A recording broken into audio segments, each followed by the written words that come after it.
Okay, so first of all, welcome guys to our pregame show. We are doing both Ceska Oli. We're doing Fenerbahce versus Real Madrid. and As we're back again, it's Moshe Barda from Team Scout, Mete Budak from Eurohoops Turkey, and of course me, Emmett Ryan from Ball in Europe.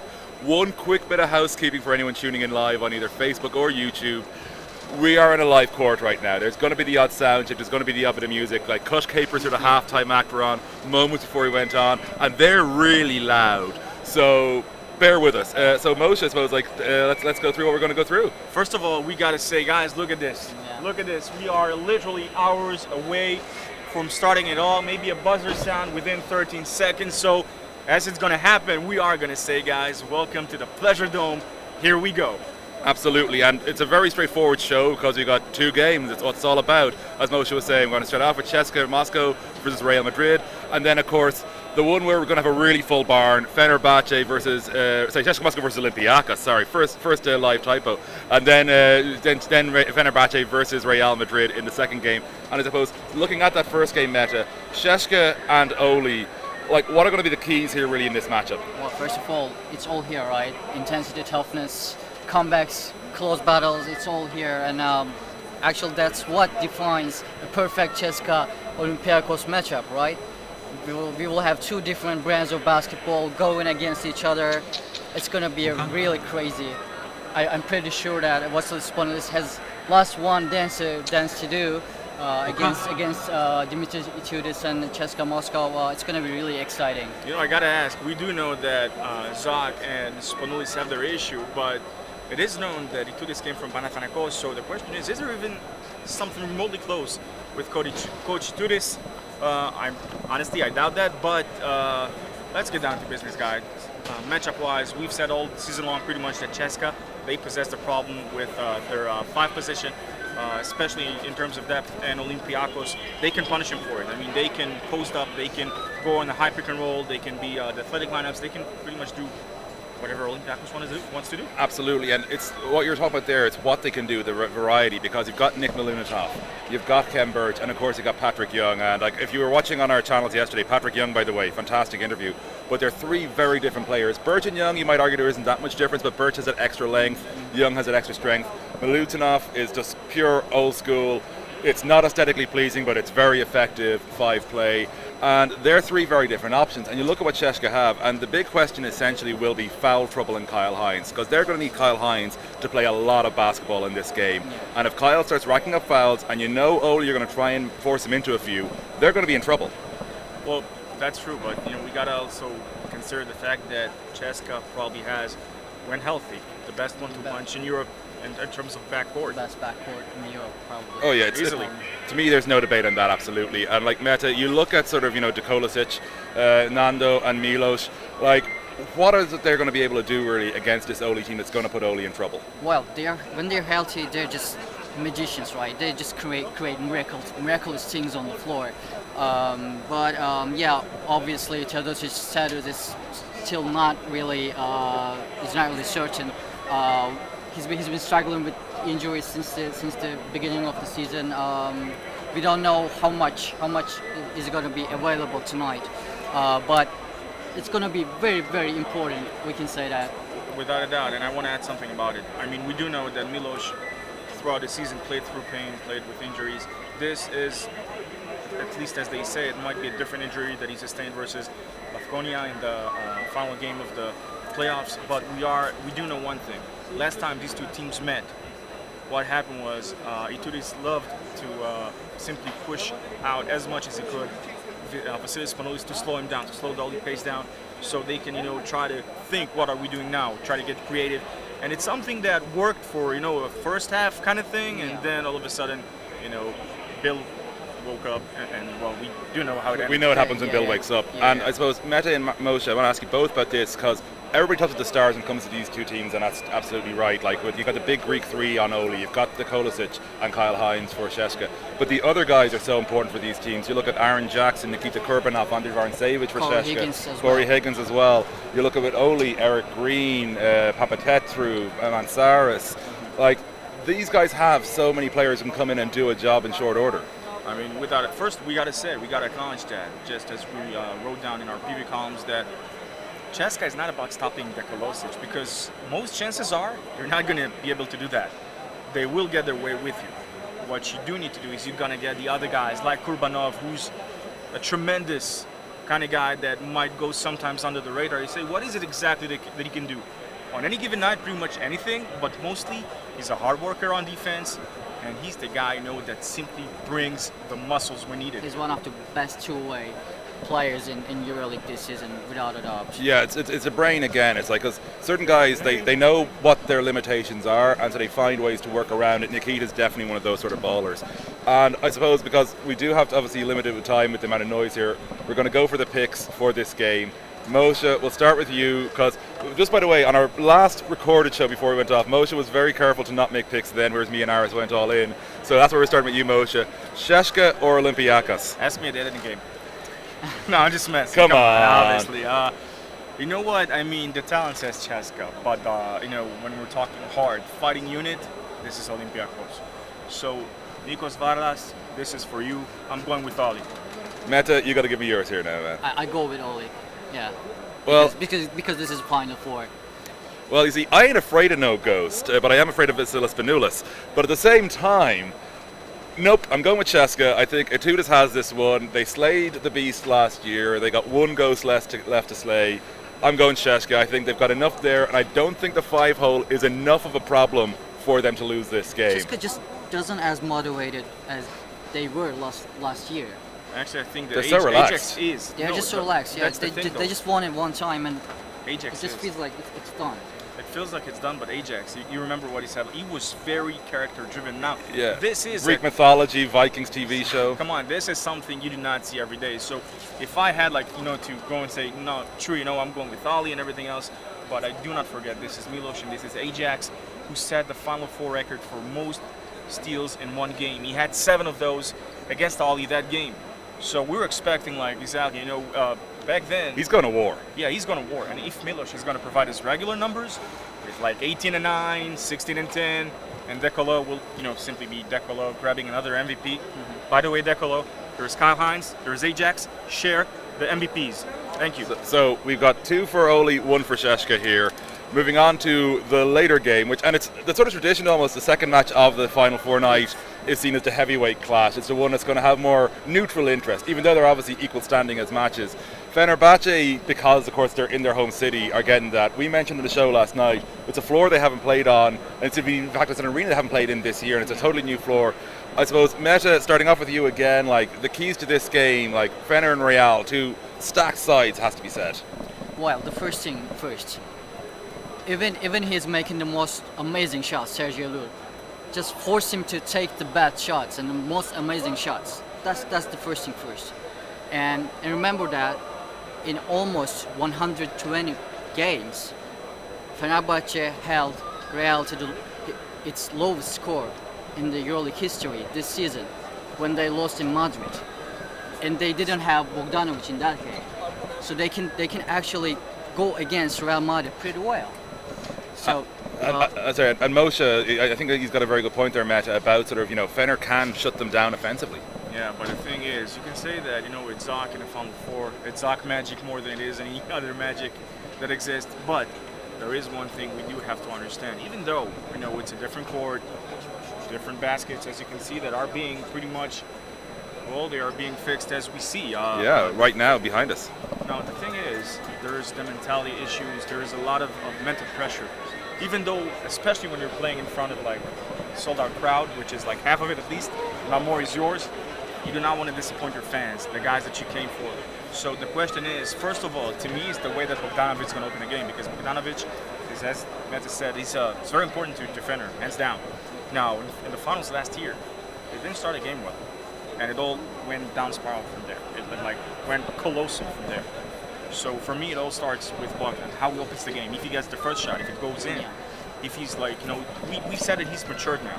The question is, how mature is he on the court, and is he going to be patient enough maybe let the ball go for the first possessions. Let the Let game everyone function. go in. Exactly. Let everyone go into the game. But the thing is, I think the difference between this Fener team in 2015 outfit, which lost to Madrid, not also lost to Madrid, but played Madrid in Madrid, is this team is more ready for a big comeback. If it gets in a hole, I think it's built to dig itself out. We saw that in the Oaxaca, obviously, and we've seen that a few times in the regular season. The one we point to is game 1 of the playoffs. But it happened a few times in the regular season where Fener got into a hole but fought their way back to get the W.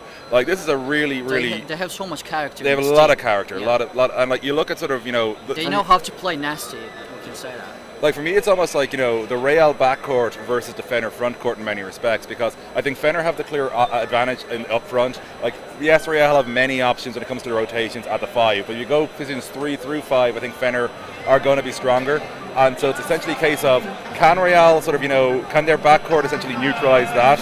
And then from there, it comes down to how does the Fener backcourt complete the Real frontcourt for production? Well, to be honest, first of all, we're gonna hear some music, which we hope is gonna follow through the live It's going to give us a bit of mood music while we preview the game. But we do hope that they're not gonna take us down for this because, well, everything. Oh yeah, everything. So it's like, you know, it's like, oh, we'll work with the copyright claims later. Yeah. You know, and so, but like looking at sort of obviously the players in this game, we've already got Sergio Yui. He's become a forward general.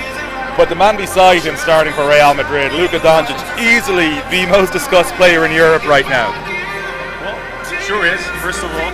And it's, you know, it's justified. You know, he gave us the reason. It's not like that it was a certain hype and it didn't live to the expectations. No, he came big, game after game. Do you guys think Jelko Obradovic will play on him?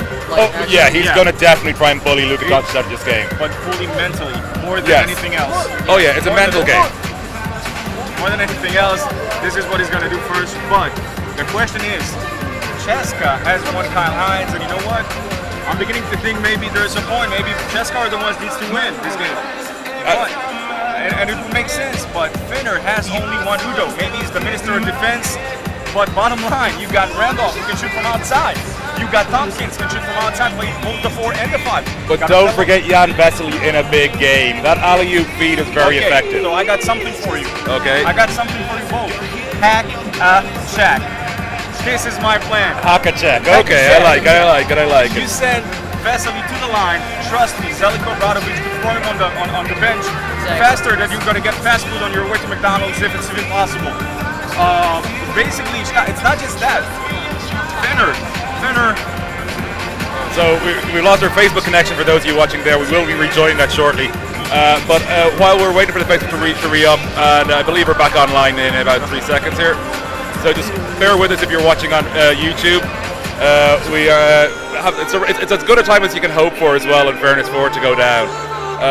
So we are back up on Facebook now, Moshe? Not yet. Not yet, sorry. So just bear with us on YouTube because we don't want the Facebook viewers to miss out. And now we are back.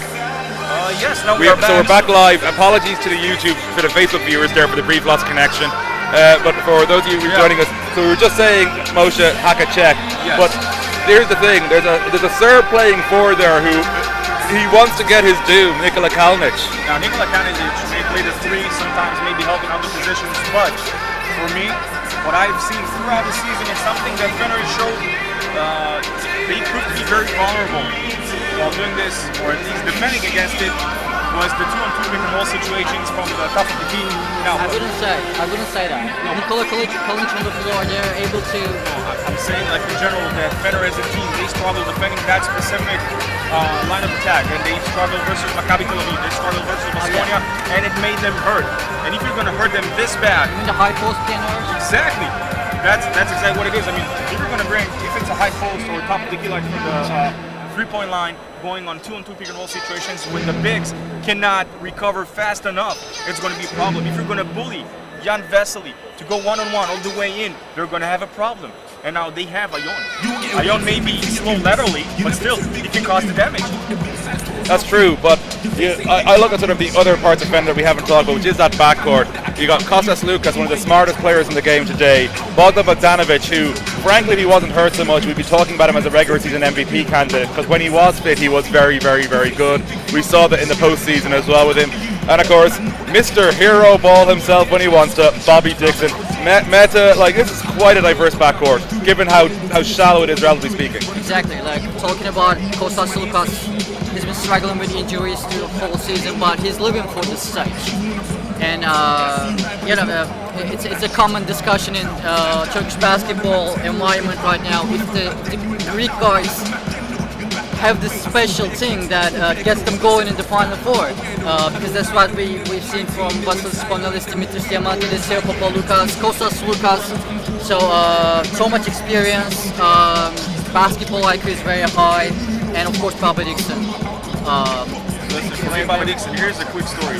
Me and Matt both went to the ANGT, the Adidas Next Generation Tournament, and all the Fenner players were there. They came to support the young team. Now we're seeing over there, we're getting to see Bobby Dixon, we're getting to see actually Udo. So you got to talk to them, and all of a sudden you see a very well character-driven Bobby Dixon. Like, if his looks could penetrate lead right there and then. Oh yeah, and also he's heard the criticism, like people saying, can he defend, like is he reliable? And like we've seen whenever Bobby Dixon is under pressure, he just comes out and goes all for it. Like because he had a bad start to the Final Four decider last year, the final itself, and then of course Bobby Dixon hero ball in the final quarter was a huge part of the comeback. So like this is a very offensively minded backcourt, but it has got defensive powers. You know what? Bobby Dixon was a dangerous guy when he was playing for Karşıyaka. But what made him more dangerous was when he started working for Coach Obradovic. He started feeding off the defense. He's pressuring the ball. You could never see that from Bobby Dixon. It's a different player, yeah, he's a different player now. He was like a player out of NBA 2K with Karşıyaka, and that worked, just to be clear, because that run to the final, well, the title with them was one of the most great stories of 2015. But he's a very different player, and like you've seen it under Obradovic for sure. Now, because we're getting so many musical interruptions, I think we're not going to go too much longer. But Moshe, you want to get something in here? Yeah, I want to say that I'm sorry to spoil the enthusiasm you guys have on Fenner, because you forget this one small thing. Okay. Cheska had only Kyle Hines getting throughout the season pretty much alone last year as well. There were issues asking about maybe overusing him, right?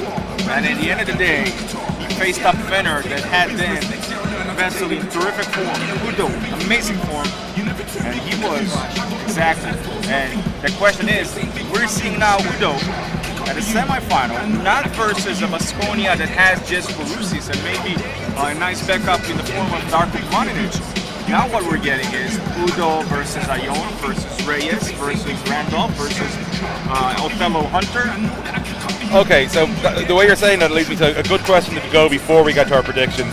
How important are those rotations going to be? Because you've got two master tacticians in Pablo Lasso and Zoc on the benches. Like I described this game as a violent game of chess in my preview on Ball in Europe. And like Moshe, like the rotations, like how crucial is the timing of making your switches going to be in this one? Very much, like extremely important. And I think that beyond that, something else we need to address is we're getting like the bench depth for each team. Now the coach that's facing Obradovic is new, not just like any other.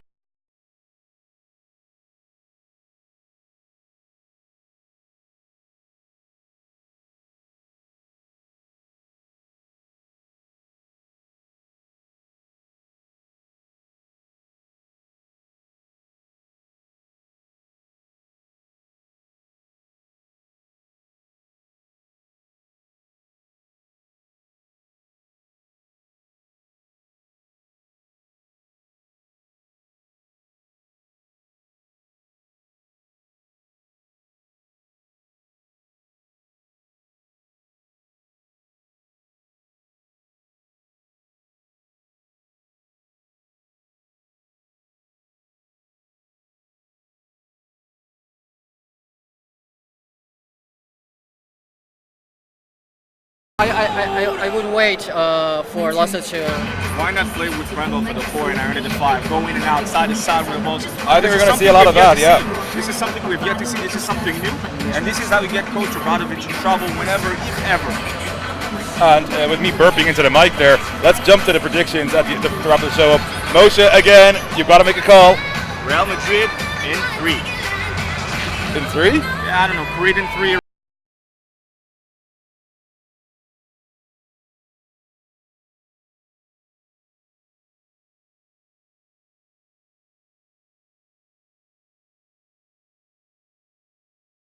for Bogdan Hero game, Fenerbahce. And I think Fener stop the Real 3 ball. Fenerbahce make the final. Wow. Yeah, simple as that. And like from the three of us here, Moshe, Mete, myself, thanks very much for tuning in. We will be back some stage after tonight's games. Keep an eye on the Twitter and the Facebook and YouTube for all that. Sorry again that we're not on Periscope with these shows. It's a slight technical issue. Yeah, that's pretty much it from now. And thank you for tuning in. From the Pleasure Dome, as you can see, just We're like an hour and a half away. It's great. Let's do this. I'll just stop that. Hey, we haven't finished. Haha, now we have. How much? 20 minutes. That was good.